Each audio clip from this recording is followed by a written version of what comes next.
That's the paper. And I want to address this bit. And where was the? All right. Oh, you don't see the equations in version, so you have to download it. Anyway, so you have this and this, Mm-hmm. and now let's download it just for me to show you because this would be. Oh, I have it. Okay. Something here is already changed. So anyway, I skipped this last time. Takes in f of t at time um, and outputs some x. Right. So since we're talking about linear time invariant system, that means that whatever the input, the output is proportional. But the output has some dynamics, that has some transient. One very easy way to look at it is, say, a gearbox, right? There is Mm-hmm. a gear here, and then there is another smaller one here, and the input is just proportional to the output. But if you say there is also a DC motor that rotates this guy, when you apply some voltage to the DC motor, now there is a DC motor, this thing cannot just start rotating the way you want. It has some transient before it goes to some nominal speed. Mm-hmm. And combination of this system is still linear, but it has some dynamics. So that's what I'm telling you about these things being linear, first of all. Nonlinear systems are better described using state space, that x dot is equal to ax plus b matrices bu. And we're not talking about that. We're talking about transfer functions. So when you have f of t and x of t as output, what you have inside this block is a differential equation.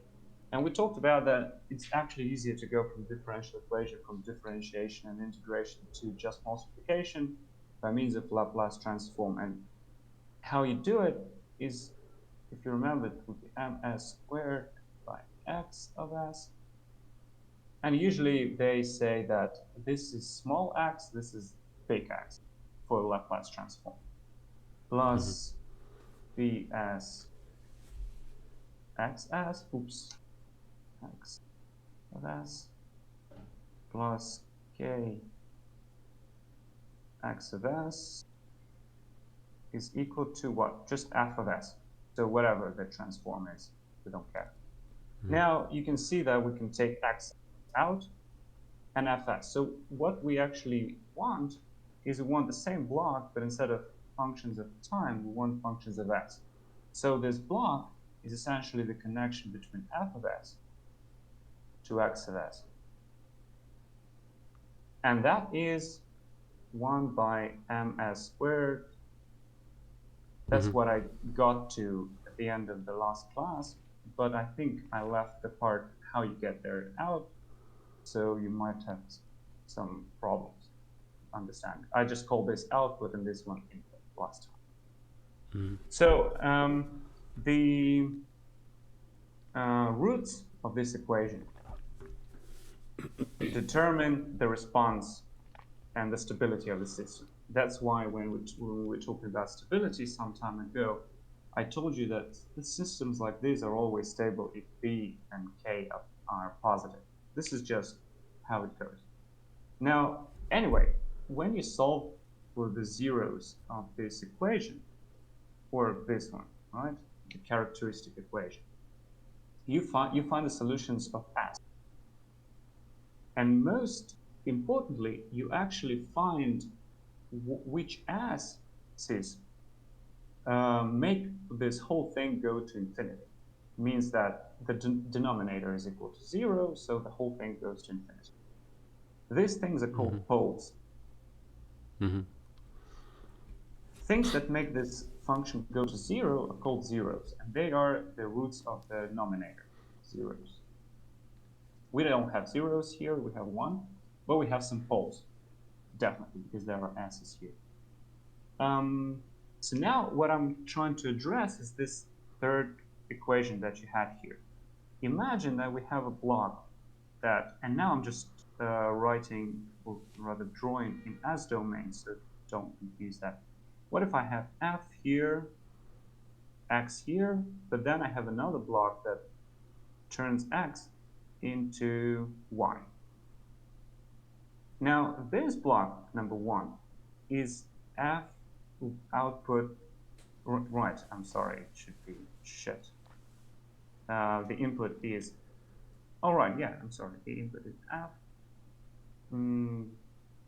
This is X, this should be Y. I think I messed up this, this thing here, let me see, so the input, yeah, it should be the other way around, sorry. Yeah, the output to the input, that's why I call this output and input. I always confuse it, so I have to go double check myself. It's X to F. So Okay. Anyway, so number one, number two. The first block is the way X is connected with F. Now number two is how Y is connected to output to the input, like that, right? So Right. what if now, the way you described it, what if I wanted a function that would describe the connection just between F and Y? What do I do with these two guys? This and this. If I say Y is an output and F is an input, how do I? What do I do with this? You're gonna function? divide Y by F. I'm just going to multiply them. Right. And say X is eliminated, and I have Y and F, a transfer function like that. So whenever you have a set of blocks that say this is my servo valve, and this is my bearing linearized, and there is my displacement sensor. So my whole, this is an open loop system, and my whole system can be described by S multiplied by B multiplied by D. That's the whole system. The input is voltage, the output is meters. It's a very interesting trick, right? Yeah, and that's why that equation that you had here was summation. And summation is a bit different. But it's also it also doesn't make sense because here we have this block. This is a zero order hold. I'm not really ready to explain the math behind it. It's just some multiplication by exponent and assumption of linear function with how do I say it? So it's like a function that has zero derivative, sort of, right? And it means that it just takes one bit of information at some point and then just keeps it the same way until it gets another bit of information. So this actually turns the whole system into a discrete system. So just multiplication of them is not going to do the trick. You can't just say that I can take the whole system by multiplication of W and 1 over KPS and get the whole system, because there's also discretization here. And it's just a bit more tricky than that, rather a bit trickier. So what you could actually have is just throw these blocks away, and what you would end up is having this, let me make it bigger. So you had KPS over some dynamics here and multiplied by 1 over KPS, yeah? Leaving the, so here you can actually clearly see that if you just cross these things out, you get 1 over some dynamics. And that's what you could basically have in this system if you didn't want to make it discrete. You could just say, whatever the connection between units are, I know that essentially I have meters coming from my bearing, and I just have meters coming to my computer. But due to some dynamics in the sensors, I don't have them in the way that I think, all right, it changes and my sensor changes instantly. Yeah, it doesn't change instantly. So basically, it's just the coefficient, like gain coefficient between input and output. And then there is this dynamics. So you could just add KPS to account for this transmission, sort of transition from meters to voltage, because you want to also quantize here, and this quantization works with voltage, not with meters. If you didn't have quantization of 0 with a hold, you could just leave this 1 kps out, take kps out of here as well, and say this is 1. So you would have meters turned into meters again, but with some dynamics. Now let's take a look at that dynamics just for a bit. Why is this kps by tau s by s plus 1 an actual model of a sensor?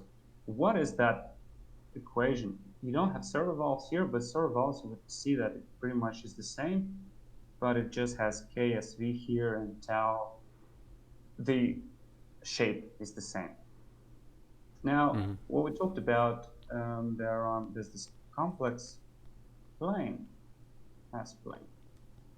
And if you solve for S, or rather solve for poles in the system, you can first determine the response, and second, determine the stability.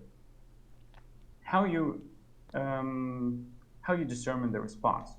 The response is based on what kind of value this S, the root of this characteristic, or rather this equation, well, I'd rather say this denominator, right?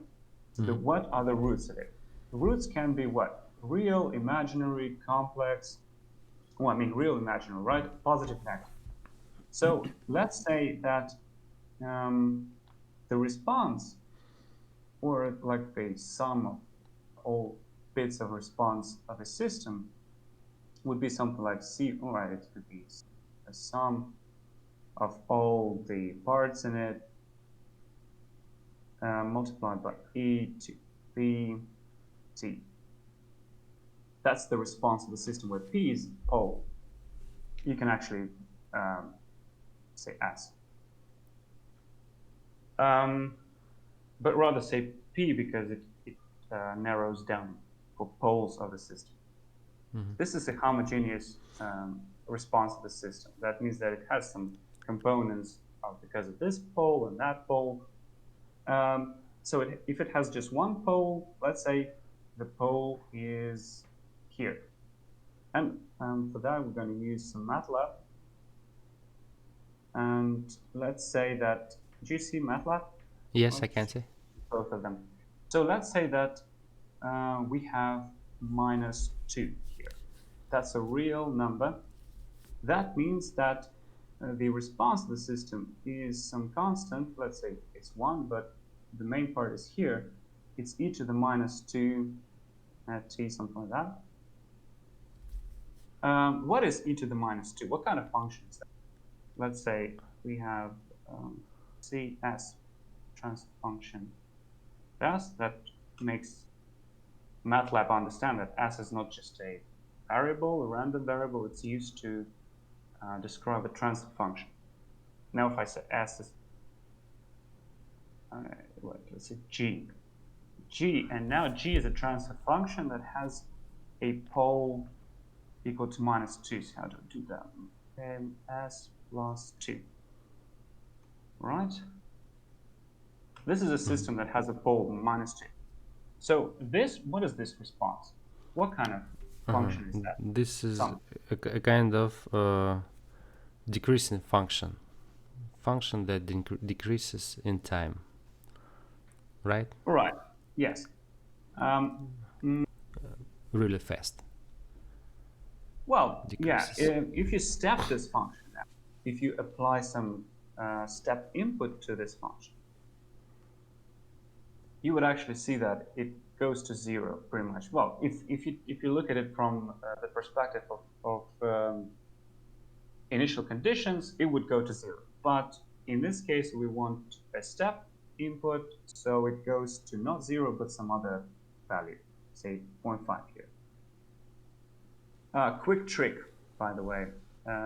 If you want to know the steady state error of a transfer function, the simplest one, you can say s is 0, what else you have is 1 over 2, so that's 0.5. That's the steady state error of the system. So anyway, you see that it only has the exponential parameter, and it's stable. Right? What now? Let's come up with a system that doesn't have -2, a real part, but rather 2, and it's usually in pairs, 2 poles which have imaginary components. So when we were talking about complex numbers last time, you said that when e is raised to the imaginary number, it results in some oscillation, say sine or cosine, right? Some of the cosine and sine. Here, it doesn't only have an imaginary part, but also a real part. I think g would be like s, 1 over s, 2s squared plus, let's see, just some s, whatever, and 1. This should check. So we have 2 poles. It's not -2, but rather -0.5, right? So, but it has 2 imaginary components. So what you know from this is that e, again, taking this thing into consideration, e raised to a complex number is here not only some oscillation, but also some exponential component, right? Because e raised to a real number is an exponential envelope, and imaginary number is some oscillation. So this would result in some oscillation bounded by exponential envelope. Now, if you step g,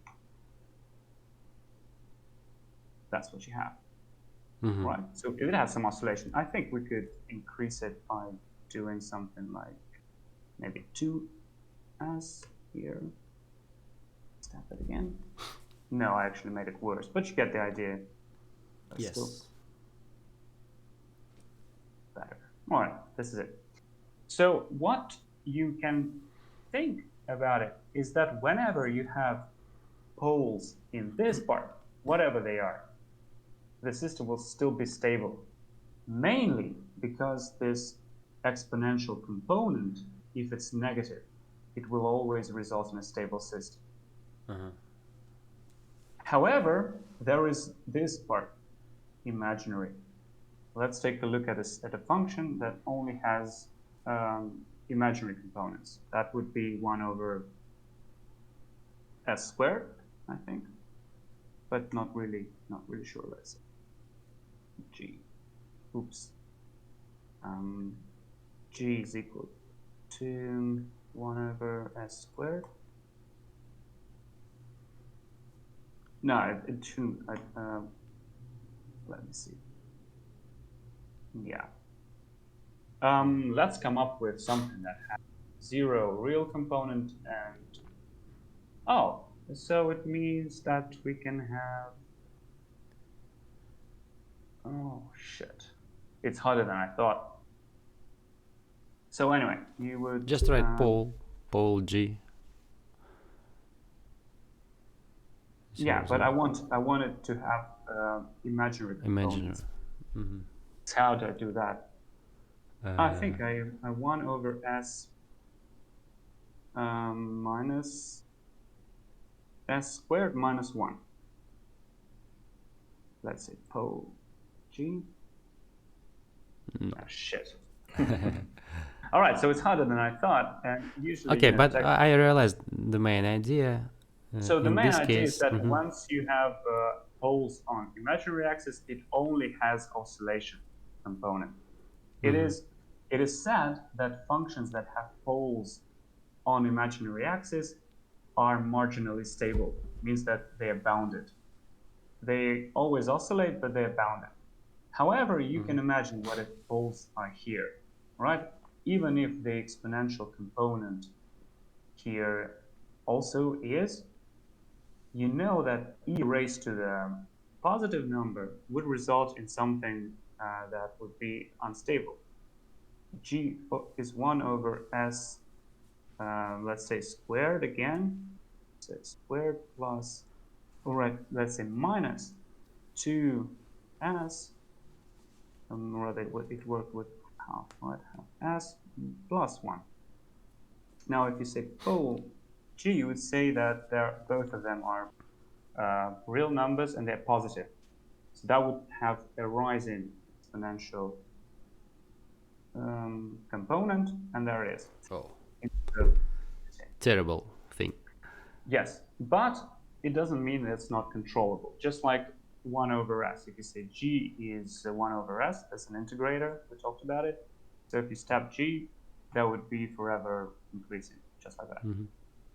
So that's the thing behind transfer functions and how it's easy to actually say Nyquist G, and you get the idea. It's not stable as well. You can actually show that all stability margins and say that, yeah, it's closed loop stable, but not stable. Yeah, Nyquist is actually used for closed loop stability, but you can actually determine the open loop stability as well. All right, so this is now the trick behind this function of the servo valve and the same function of the displacement sensor is that I have some gain between the input and output, because I usually have some proportional dependency between, say, voltage and displacement, or yeah, especially in terms of displacement sensor, it's proportional, but it has some dynamics. Now, if you look at it, it is tau by s plus 1. So if, let's say the simplest function is 1 over s plus 1. So here tau is 1. That's the coefficient in front of that. So if we step g, step g, you would find out that first, if you apply that smart trick about the steady state error, you would find out that s is 0, then k divided by 1 is k, so that's the steady state error. Since 1 is the coefficient, it is 1 as well. And what you see is that after 1 second, it rises up to about 60% of the transient. This parameter is called time constant. This is tau. There are some other parameters here. If you say characteristics, and you have peak response, settling time, rise time, steady state, all of them are standardized in a way. So rise time, for instance, is between 10% and 90% of the transient. Let's say from 0.1 to 0.9, how long it takes, and so on and so forth. Yeah, something like that as well. But time constant is very important for, well, it's an important characteristic as well. So it's usually 0.6, sometimes 0.5 of the transient. So that's why if it takes, and it was experimentally determined, it takes, say, 0.24 seconds for a servo valve to go from one level to some other level, you can simply divide it by 2 and say 0.12 is my time constant. That's why a servo valve has a function of k by 0.12 s plus 1. Now, if you look at this function of the displacement sensor, kps is just a gain coefficient for you to go from meters to volts. Now, tau s is the same time constant, but for the displacement sensor. In the data sheet for the displacement sensor, it says that there is a rise time. Now, rise time, you can see that, or it's called recovery time. I'm sorry, it's called recovery time in the data sheet. So data sheet. So I assume this is the time of the transient. So I just divided it, or I rather just sort of ran a couple of simulations to figure out what the time constant has to be. for the transient to be as long as it says in the data sheet. This tau s was determined pretty much just by trial and error. Okay, so that's I think that's about it. And what is your favorite book about control systems? I watched a lot of videos, and that's where I got all of this from. So I was afraid that you answered this. No. I also went to a book because I thought that, there are some things that people just don't explain in videos because it's too complicated. So I have this book that's called Modern Control Systems by Dorff and Bishop. I think you've heard about it. With Salamandra on the... Yeah, right. Oh, okay, exactly. I see. Why the hell? Well, I have a Microsoft Edge now, Weird. I didn't agree to it. So yeah, you can read about it here. Do you like this book?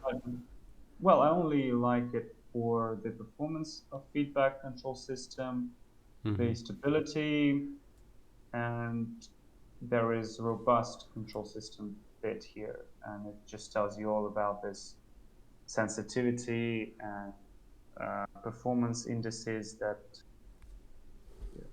So yeah, some of the parts I read the whole, but I also tried, since it's a book for students, there are some problems at the end of each section to solve. I tried solving, but it's really, kind of disattached from reality. You have all these integrators and all these feedback loops, and you have to determine this sensitivity to this coefficient. It's pretty much just, for you to grasp the idea. But yeah, I think this is a book to go to if you want some theory. Well, okay, thanks. Because I don't have any other, and there are a lot of videos. I think I sent a link to a control bootcamp by Stephen Brunton. That's a good way to start as well. But he doesn't go into detail about transfer functions. It's assumed that you kind of understand the concept. So he just goes right into control of such systems. So now, all right, I got this project running.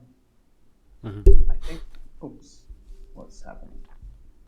All right, let's clear everything here and run the project. This is the one that I sent, but I think I have a problem with it. So what I've been doing yesterday was trying to approximate a new bearing which is closer to reality. And I think I came across a sort of error or the mistake that I made with this one as well. I think Natalia would be the first one to really just. So here's the project, and what we could go to this page. What file did you download? Did you download first? I didn't download any files. This is my file. So I downloaded the whole. run. Run. Oh, I ran this one. This project file. Bearing control set. Okay. It might not run on your computer because it has properties set to my folder. So you go to details here. It says project root is my computer. So if you downloaded this project, you would have the same path here. So you would have to change it somehow for you to be able to run it just the way it runs from my computer. On my computer, you run the project file, and it now I think it just has one file, but you can add a list of files to run at startup. Say I click this, and it just runs main, then it runs this, and then it runs this and this, and then it opens Simulink. You can do it as well. But anyway, so basically you have to run main in order to get all these parameters. So here you have it, KSV is 30. This is just an assumption to go from volts to newtons on servo volt. And this is KPS, which was calculate from Well, the fact it's that okay. I started this file, bearing control system project, and I didn't see any error, so good. I didn't have to switch Oh, right. Good. the full path. So let's go to this KS C designer. designer, KS. Oh, CS. I'm KS. sorry. Right. Mm-hmm. CS, no, control system. So what we have here is this variable initialization block and this block that represents bearing, and Oh, pretty much not only just a bearing second. but CS also. designer. is it matter if I start any file from current folder or from project? You should start it here, but I think it doesn't really matter. Uh-huh. If the same file is in the project, you still know that it has been changed, for example. Mm-hmm. Okay, I'll download If it. you start a new file, like go new script, then it will be saved in the workspace of Mm-hmm. the folder. It won't be saved in the project. If you want to, for example, I have this AMPC design here, and it's not on the project. Mm-hmm. If I wanted to move, I would just move it there, and it would appear with this plus, just like this one. Mm-hmm. This Just is grab it perfect. into the project, right? Yeah, and that's how you add it. And then if you want to, you can go to GitHub, but I think you're not allowed to. Uh-huh. So if you look under the hood of this block, What is what you hood? find, It's something hood. inside. Hood. No, hood is this is just a phrase, заглянуть под капот, under the Oh. hood. Uh-huh. So if you look under the hood of this block, you'd find this, and this is essentially the whole bearing system, but very Mm-hmm. simplified. Mm-hmm. Why is it simplified? Because I came across some, I came across some problems with very complicated models, especially when you have a transfer function for the server valve, transfer function for the displacement sensor. If you run some blocks in Simulink, it would linearize this model and say, dude, I have this model like 8 states. Like it's not just X and Y or X dot and Y dot. It also is some voltage, some shit that I came up with. So instead of 4 states, I actually have 8. And if you want to control me, and if you want to update me, please provide a model with 8 states. And I say, like, how the fuck am I supposed to come up with a model that has 8 states if I only have 4? Well, so I had to just take them out. Instead of Mm-hmm. these gain coefficients, KSV, you want to have these transfer functions for server valve. Instead of having these gains for KPS, you want to have a transfer function for KPS. So without any denominator, say, this is just a denominator, this is just a gain, just like a gearbox. I have Mm-hmm. 5 meters here multiplied by KPS, I instantly have voltage. What is another good thing about it is that when you start running the program, you have some initial conditions here, and it's X equilibrium and Y equilibrium. That means that the whole system starts in the point of equilibrium, doesn't start in zero. Mm-hmm. That means that when at time moment equals to dt, so it's like the first sample that gets into, say, this block, it has not zero, but rather some x, yeah, or x and y. If it had some dynamics, it would take some time to actually go from zero to that point, which could lead to you having something like this is zero, right? And this is some position of a rotor. It falls down. But Uh-huh.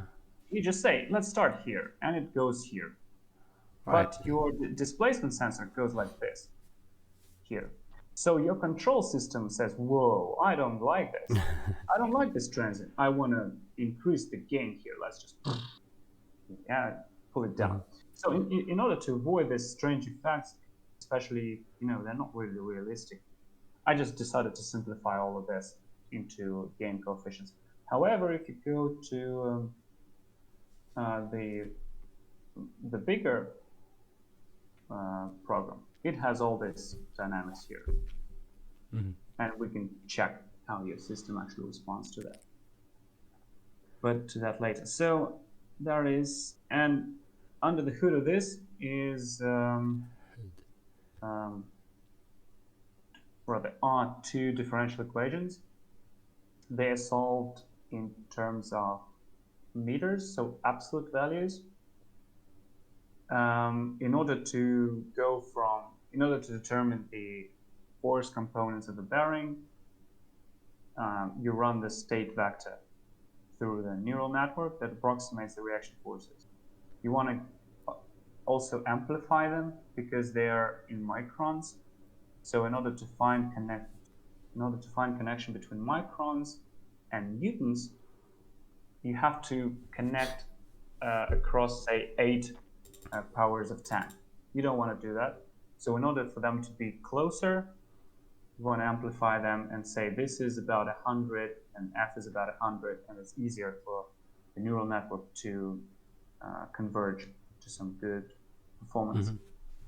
And the output of this are reaction force components. They are also added to the control forces along y and x, to some disturbance along x and y, and there are also missing bits here, which I used to have for unbalance. You can add them if you like, but be careful, you can copy them from this one. But for control system design, I think it's pretty okay to go without unbalanced so far. I agree. Well, you can copy this, guys, from here. But mass here is for the whole rotor, because for this big problem, we actually are solving not for x and y, but for the coordinates of the center of mass. So the whole mass here is the coefficient. But if you wanted to add this block to that program, you want to go from mass to just weight on one bearing. So in that 2 times less. No, it's not 2 times, because it's not symmetric. Oh. If you look at it, you have 2 bearings here, and if it were symmetric, you would say, oh, it's just very easy. But what if it's here, right? And then you just solve a very simple. In fact, I actually have it in main. If you have these coordinates of A, B, and C, and the ones that I mentioned last time, the distances from the center of mass to the bearings, you actually have this calculation. And it's pretty simple to determine. Right. So I call it F1 and F2. That's why I have F2 by G, because I want to divide everything by M in that characteristic equation, right? If I solve this differential equation, I want to divide everything by M and have X double dot is equal to something. That's this division by M. And if I wanted to add unbalance, I would also add those blocks, but with F2. Okay, it's okay with unbalance, without unbalance.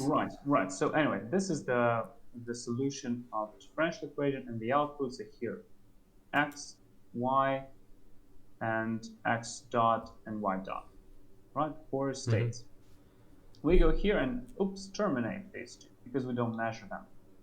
So we only measure x and y, and they go into displacement sensors without any dynamic, and they are added with some noise parameters. And then there's ADC, the one that you know about, and then it goes. All right, this block probably I should have left it out, but it's up to people to decide. So I actually just multiplied by this value. It should be better H0 here.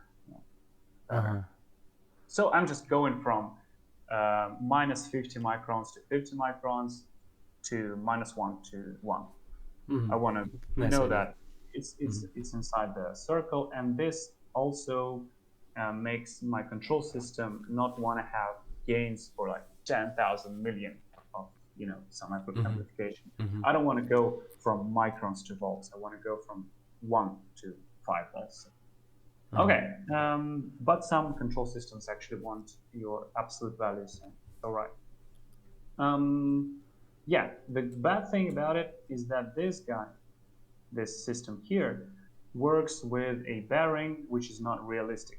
I mean, it is not the one that is in the in the test rig. So I'm running the same procedure with that application that I designed to make a new one. So it's just a matter of time. Anyway, you can still work with this one. What you should also notice is that there is the saturation blocks. That means that probably they should be in front of them, but it doesn't matter. So, okay, well, let me see. Are there actually? Oh, sorry, they should be in front of them, of course. So what the saturation blocks do is that, and I think, update. I think I should update my repository because I made a stupid mistake. So the saturation blocks allow you to account for the fact that you cannot feed more than 10 volts to a server valve. If you feed 50, it would say, I can't do it, man. I can only work with 10 or minus 10. Yeah, 10 minus 10. Right, I'll show you how to do that now. Just a quick save here. Right, and now you can see that in my project, I have this blue square now. It means that it's modified. So I think I should delete this because it's just empty. Now I have a sort of modified project. Now if I look at this branches here, I work with just one. So I say commit, and I say saturation blocks of server valves. Updated. All right, position of them. Position of saturation. All right, now I submit, and then I say push, and I add my and say my password, and I press OK. And now if you go to the same repository that where you downloaded this project, you will actually be able to download the newest version, the one that I just modified. Cool. So now we have this system under the hood. You understand what's what. There's this disturbance here, noise references here, and that's it. Right. So if you run it, all right, let's run it. You should be. Finally. Now, run it for 3 seconds, and you can see that. All right. So what? Let's see here we have 2 signals coming from the bearing in red, a bit noisy. But that's just equilibrium. So no imbalance. I'm sorry. Where did you get this scope? There it is. This is the scope. Just here. A second. I can't see. Okay, I see that.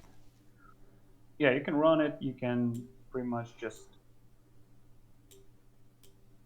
It's really interesting the way you do this.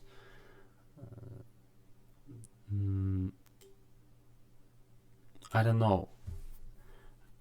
Where did you get these properties of scopes? Or maybe this is a new version? No, you just say that your scope is black, right? Right. Yeah, I hate it. And I hate the fact that it says yellow and blue. The default colors is like Slava Ukraini stuff. I just changed it from this style thing. And I just changed it to white. And you add legends. Okay, yeah, it doesn't matter right now, but it looks good. View and press legend, and it's that's it. Oh. So I did it actually for the presentation that I did on that control systems. Okay, in this case, we can see that we don't have any control system. Yeah, we don't because red line is not connected with blue ones, right? Exactly, right. So now we know that this blue line shows us where it should be. Yeah, you can actually, what you can also do is you see this block, manual switch, you can double click it, and it will go from shape reference to step reference. Oh, shape just reference. A second. I don't have this block. No way, you have Oh, right, I have. Step reference, So, shape reference. right, double click it and it changes. So step reference is a simple step function, right? So if t is less than that, it's that, and if more than that. Shape reference is in between the times t0 and t1. Okay. I want to just look like a cosine. I checked the result. I can see step signal for blue line or continuous signal. Continuous looks better. You mean the one that is shaped? Right. This. Yes, I checked this. All right. So now what you guys have to do is they have to come up with something that connects this output, and this is x and y, to this input ux and uy. Right. Can we do it right now with some PID Sure, controller? Let's try. And I hope that it doesn't work, because so let's out. All right, what we can do. All right, what if we go and say I can actually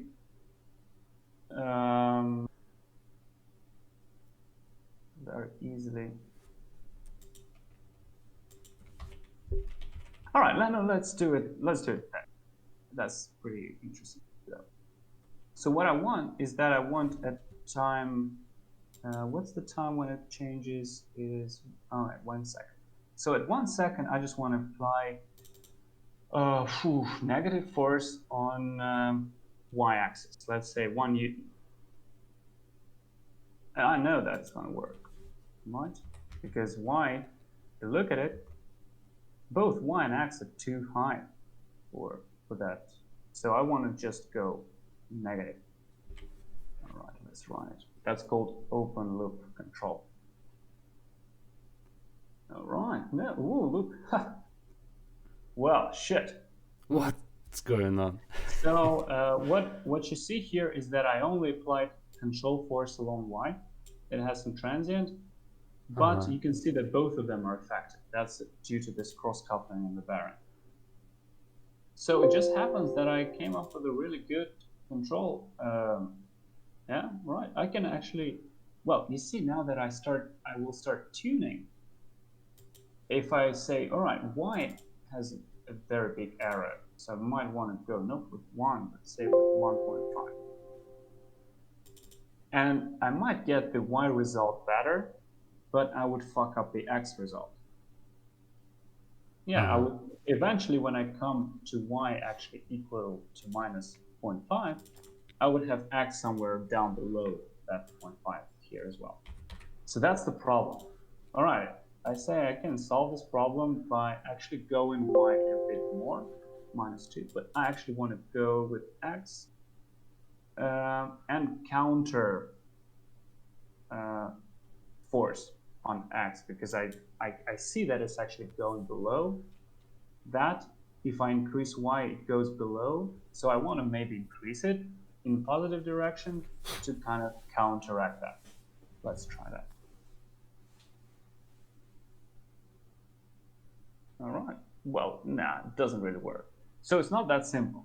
And you would spend a day figuring out what the combination should be, and you would find out that however you try, you would still get, all right, let's leave it like this for a sec, because it was not really bad,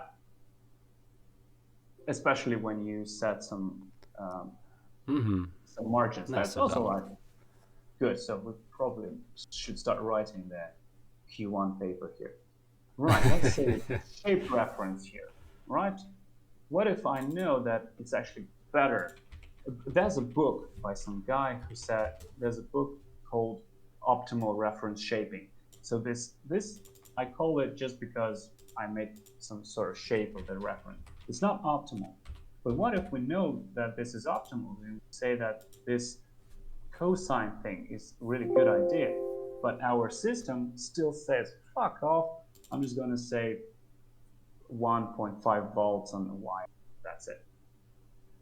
Okay, now we'll go back to step reference. And even though we've sort of tuned it, not really badly, I should say, what if there is something in this model that we didn't really get right? So that there is something that's called uncertainty. For example, let's say that the mass of the system is actually more than it is, and let's say there is a constant force added to that 0.5 newtons. So 500 grams that we're not getting right. Oh, I'm sorry, no, 0.5 newtons. We're not getting that right. And let's say that we run it again, and let's say this is realistic. Yeah, so sort of realistic system. All right, not really much. Or maybe I just don't have them. Let's see, FDY. FDY goes here, and let's increase it. Let's say 2 newtons. So I'm just trying to add some uncertainty here so that it would be visible. Yeah, anyway, so it changes a bit. First, you can see that it changes in the region of equilibrium. Yeah, and strangely, this position of equilibrium, as you apply force along y, it actually changes x a lot. And this changes the distribution of error here as well. You can see that it's a bit different. So that's how you can check it. And anyway, if you change the reference as well, let's say that we want to go from 0.5, where do I say that? Yeah, 0.5, well, it's not 0.5, but something like that. And run it again.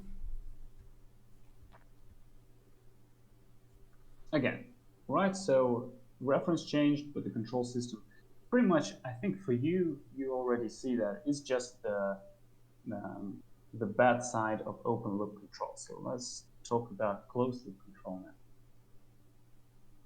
So how you can do closed loop control is you can actually take the whole system, move it away a bit, and say well, I want to know the error, right? And I think we can actually take this out because we want these separate signals. All right, I will use demux just for it to be more convenient. And here are my X signals, and here are my reference signals.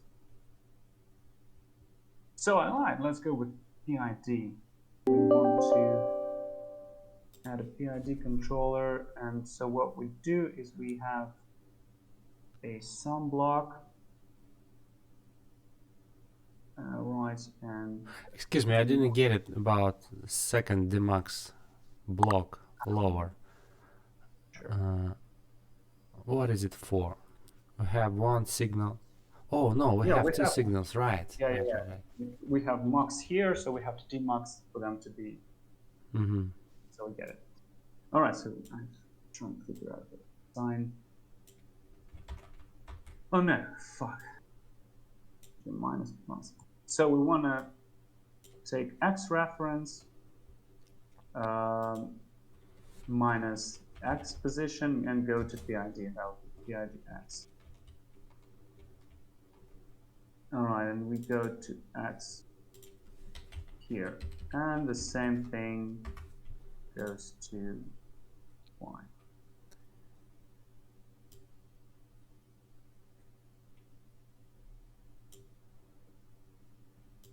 So it'll be really hard for MATLAB to tune them together.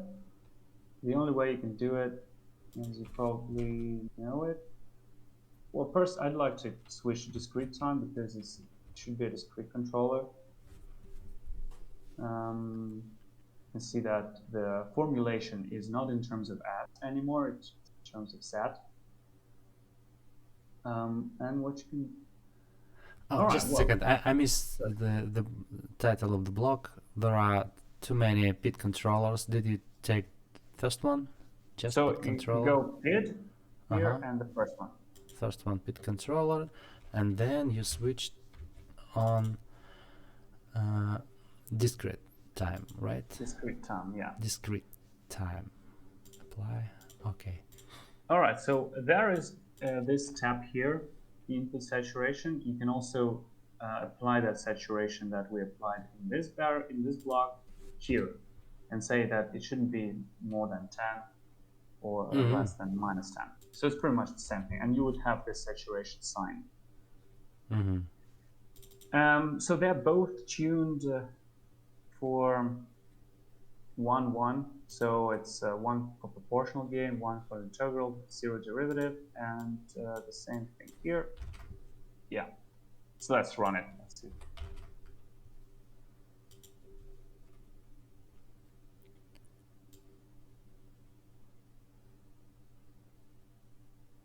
Sort of trying to, and you can see that there's no way you should tune X and Y controllers in the same way. I mean, using the same coefficients, because the dynamics is different, the forces are different, and this is not really bad in terms that it doesn't overshoot. It has all the good properties. There's no overshoot. It's pretty robust, but it takes too much time. So let's say X was not bad. Let's first change the name. I hate it when. So Y, let's say it's that. Oh. To here. And that's how you start rolling it out, and you actually see right here. So X got a bit better, Y got a bit better. So what you have, this proportional gain actually changed this transient a bit, but that was pretty slow. But then this is the integral part. All right, I can pretty much assume that you can actually say it's 20, but this would lead to X going bad, I think. Yes, there is overshooting because of the cross coupling. So now, and it's again not really bad, but this overshoot is not acceptable in real system, especially this much. So what you want to do now is tell your guys, say, hey, you have two PIDs, and there are ways to tune it. First one is stability margin. You can, if you say that G is equal to 1 over S squared plus, say, 0.5 S, what we had, 1, and oh shit, that's how you see S should be. It should be a transfer function, not this S that I had here. It is actually some sensitivity parameter or something like that. So you want to go with S is equal to transfer function type of S. This makes this not existent anymore. It probably I would run into some errors here because it says, hey, I don't know this S anymore. But you know, you can run S, or you can run the main file again. Actually, you can find this. S is the distance from the bearing center to the displacement sensor. So what you can do is that you can find this block in the program and press Control and Enter. Yeah, Control and Enter. If you press Control and Enter, you only run this code. If you say, go back now, S is back to 0.3. All right, let's say F is TF and G is this. And now you see margin G. What is that? That's a command to get you a Bode plot. And usually it would have something like some decibels for gain margin, some degrees or radians for phase margin. And you can use this values to set the values of PID controller gains. But that's too simple. I mean, we have the system in a more complicated manner, and you cannot use that. You know what? I think that I will ask them that they should try to use some reinforcement learning controller. And right. I've been thinking about this, and probably it will be more comfortable if time of the process will be much more than 3 Well, you could seconds. say infinity here and poof, right? Where? Well, in the stop time here, you can say it's infinity. Oh, right. And otherwise I can change a bit this step signal, right? In this pink area. Yeah, what you can change here is everything that is connected to go-to blocks, right? So you can say 1.5, you can, oops, you just change it the way you like. Okay. So what I want people to actually have is then, design this controller, then just do this and say, I just want to create a subsystem. Poof. And there it is. That's what I want from people. That's what I showed you. Yeah, this is Right. just a system with some inputs. I think yeah, you should have one input here instead of two. Just easier. And right, and you just grab the whole state. Yeah. Say mux and grab the whole state here from x and y. That's it. Right. So you can call it my PID and say, Alex, that's it. Let's check it. Let's take it, put it here. I've never done this before. This is interesting. So what I have here is x and y, and I have x control and y control. And now, I'm not sure if it's going to work, so this is going to be a fucked up demonstration. Maybe some of the parameters here. Really interesting. Game parameter. Oh, now it knows. Aha, there is this error. Yeah, it doesn't know the s parameter because it was set to transfer function type of s. So I just want to make sure that it gets all values Clear correct. CLC. Why clear? Why? I say you just press Control and Enter in this block of code, and you run it. Okay, so this should fix it.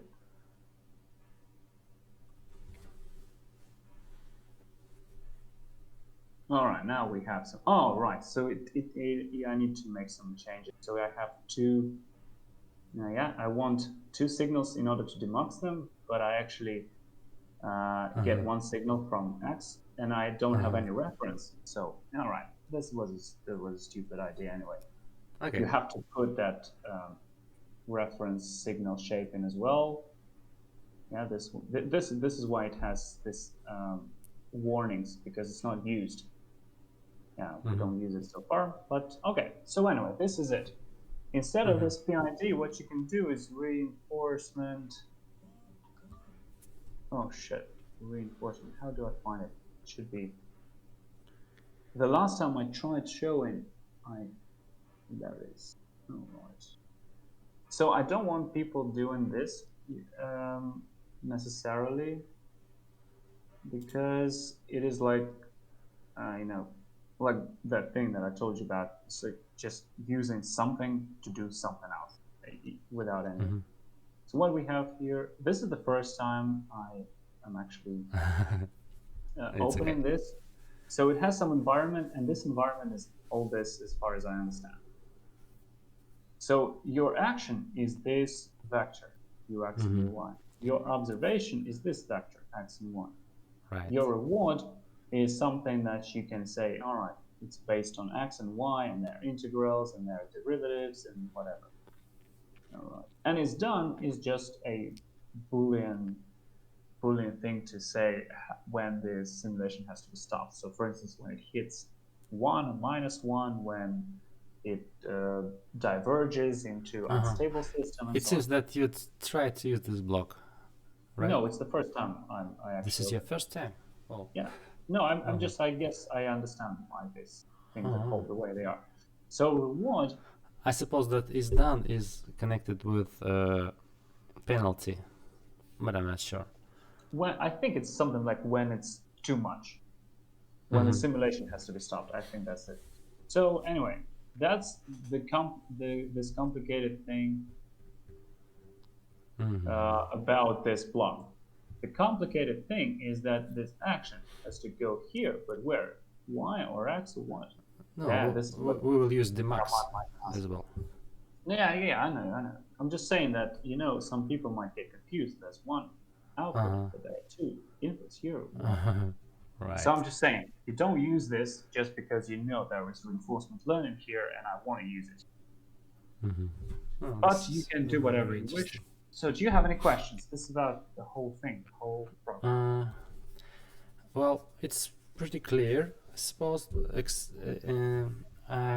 my results doesn't looks like yours in PID controller. I don't know why. Probably we use different versions. But it's okay. It's really clear, and this is a very good tool for study. And thank you for this I program. can I can show you something from bearing control systems that but I'm already out of that branch with the same model here. I just have some changes. But anyways, there is this LQG controller. Open the model. Oh, it would require me By the way, actually. can I give them the link on your project or? Sure. Everyone, I Oh, think mhm. everyone has it. No, I'm Okay, talking about so students. I thought that they can yeah, whatever. Well, break something, but they don't, right? They don't have rights. I don't know. Well, they can't if they can't submit it Uh-huh. to the repository. So I think Uh-huh. it's all right. Even if they can, I can always resubmit. So it's all right. I'm not sure if Okay. it's gonna work because I think I've made some changes to this project already. Let me see. So we have some time, so I just want you to see what I'm working on. Yeah, I already have 75 microns for the radial. I want 2,800. Well, what I can do is I always can go back in time and say I want to go to branch.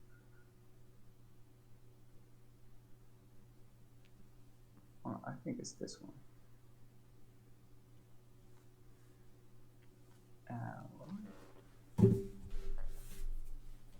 So while it's downloading, I'm going to show you the controller. This is one example. So what happens here is that you see, this is it. I want absolute units. So probably this Uh-huh. conversion was not really necessary from, absolute to relative and then back. So anyway, then there is this thing that's called a Kalman filter. It is used to estimate the states. So what it has on the input is the measured states, x and y.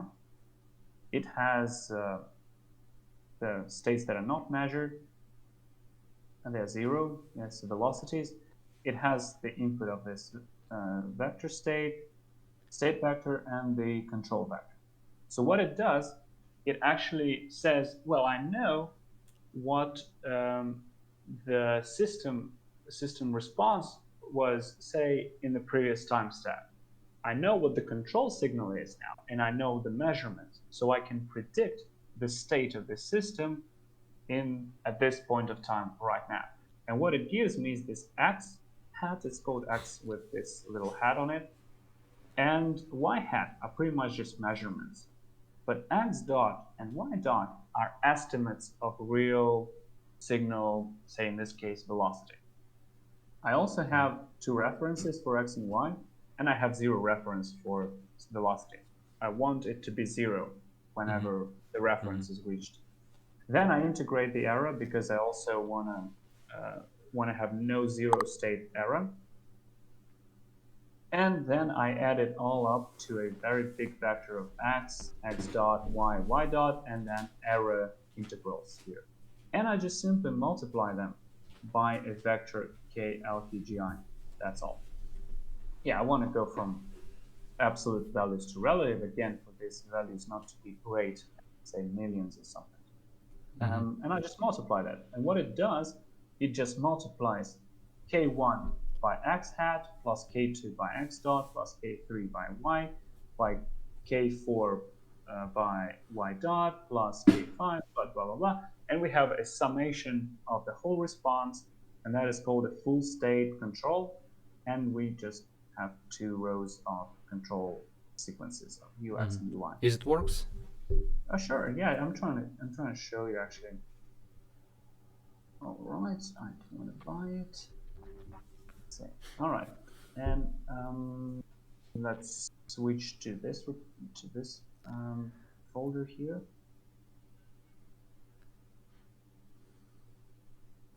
Select, and we still can run it. Do you use parallel computing or something like that in Simulink?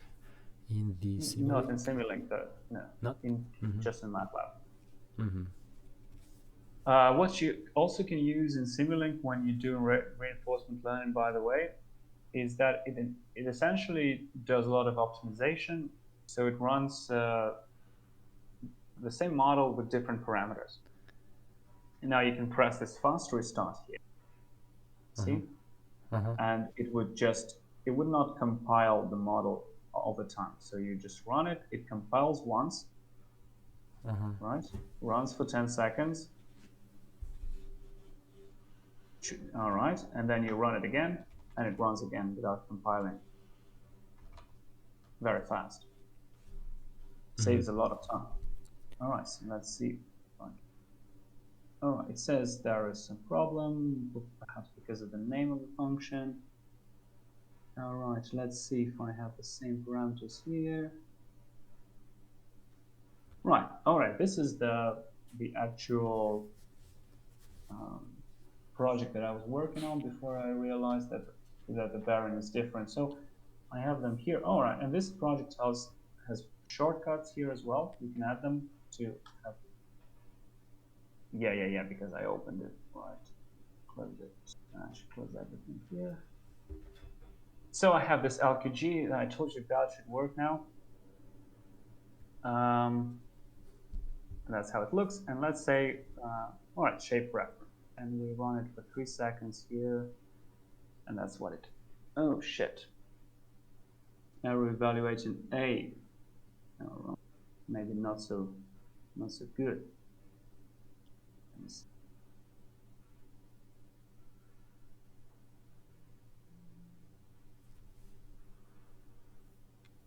No, it should be here. A is here.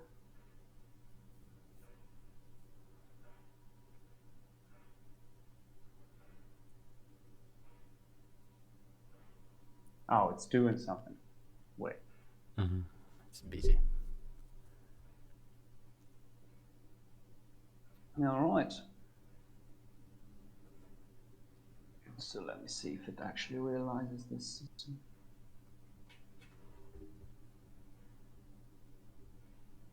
Does it have any idea what I'm talking about? Probably not. Okay, no, we don't have.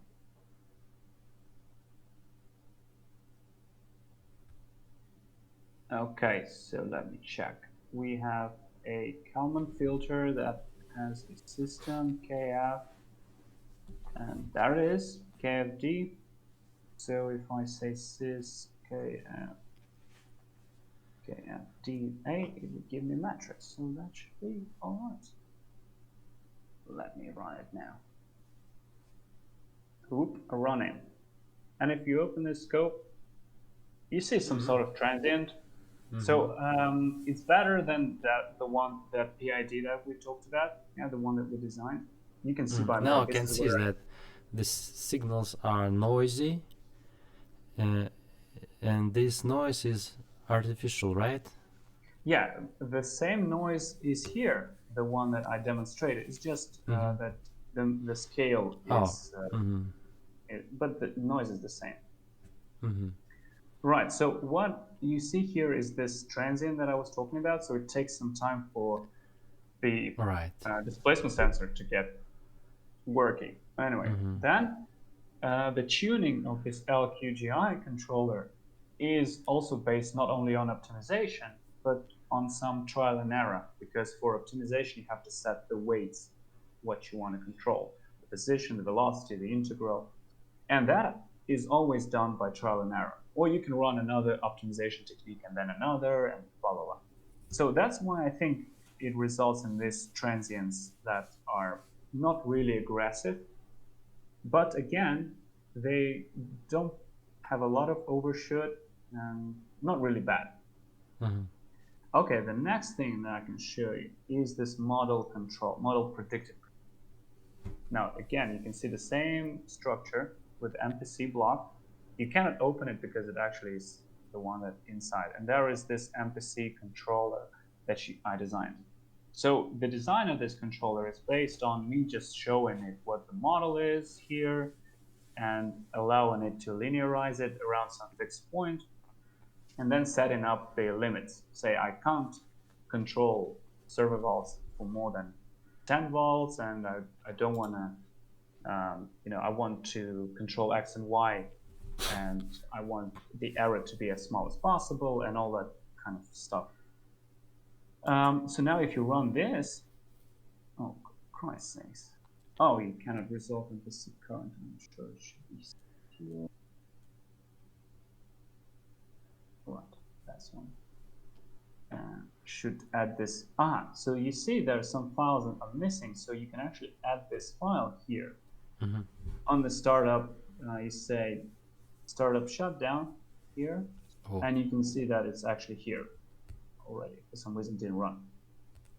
It means that it just runs all the files to get the whole project running, and to get all the components. So MPC current is now here somewhere. MPC current is an MPC object. If you just say MPC current, it would give you a lot of information. It has 4 states, and it took me some time to get it to 4 states. Oh, I did it by actually taking out the dynamics of the server vault and displacement sensor. That's how you get 4 states, the original. You have 2 inputs, 2 outputs, some weights here, some constraints. Yeah, so I want one controller to only work in one direction, the other controller to only work in the negative direction. Because we have 2 server vaults, we don't have 4, so we cannot say, please move the rotor to the other side. And so if you run this now, which runs an optimization, it takes in the measurements, uses the linear model of this system to predict the output, and chooses the best output and outputs it. And you can see that it's actually a lot better. Right? And the transient is, you can still see this cross-coupling here. You have some sort of motion, but the error is a lot less. And despite this a little overshoot, you can still live with it. Yeah, and you remember how we tried changing something in order to see if it works. So let's say that I don't want to put it in 25. Let's say it would be 30 here. Some uncertainty, right? And if we run it, I hope it works. I actually didn't run it just yet. All right, so there is some error here as well. So some things that need to be adjusted as well. Okay. Oh no, but I see. I think it kind of tries to put it down. All right, great. So, well, the thing that it has to do, so sort of the step input or any sort of reference input, you can actually use it while designing this MPC controller, so you can have more flexibility. In order to have even more flexibility, you can say that you don't want this block to use the linear model of this plant around some fixed point, but you want to use a more accurate model, but still linear. So what you can do is you can have a model linearizing at each time step. Whenever a rotor moves, he says, all right, I have X and Y, I can linearize this model around this X and Y. How you do it is you have to provide a whole new model in parameterized sort of fashion. I think I have it in adaptive MPC. yeah, it was my next project. So in adaptive MPC, I also have an input of a model, and I have a linearized model that outputs new matrices A, B, C, D for a new linearized model. It's supposed to work better, but not yet. It's, Mm-hmm. I think, a bit more, a bit less aggressive, and it results in very long transients, but you can tune it. Mm-hmm. Okay, so that's it.